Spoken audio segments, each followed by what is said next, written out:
Hello dear students, you're welcome to our English lesson. Today we are going to talk about grammar, so let's get started. The grammar is passive voice. So what is the structure of the passive voice? That is be plus past participle.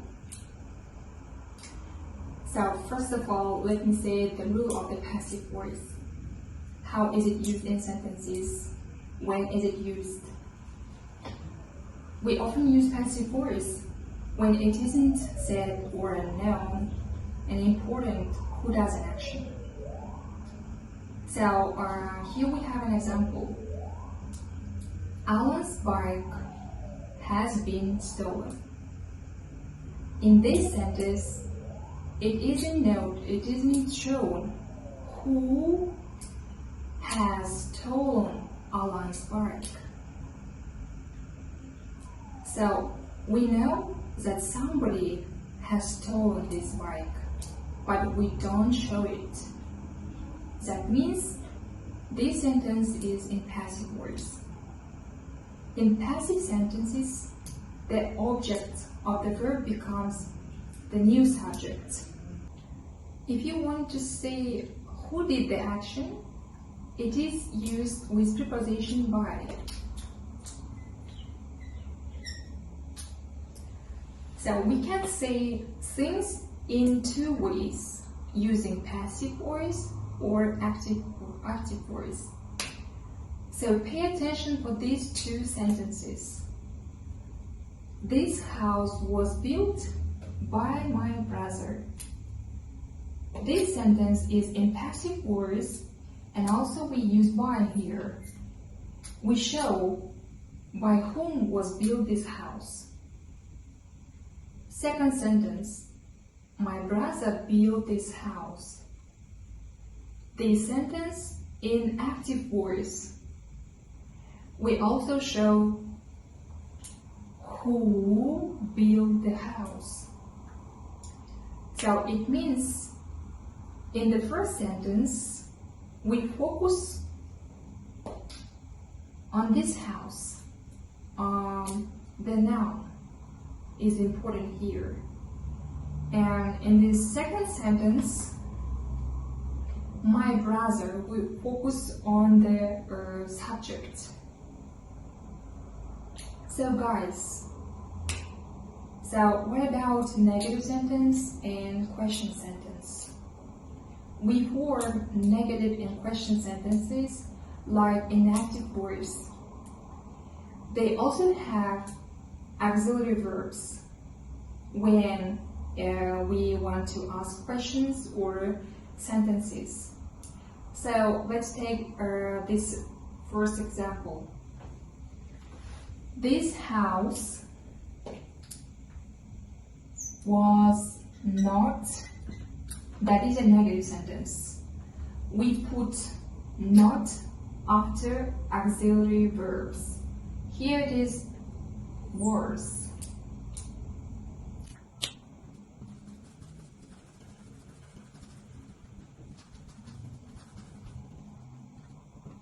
If I want to make question sentence, auxiliary verb will be at the beginning of sentences, like, for example, is this building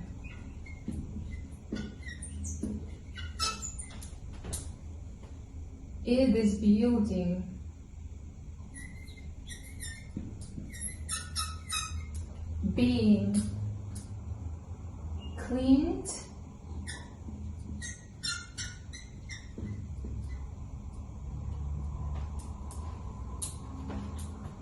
Is this building being cleaned?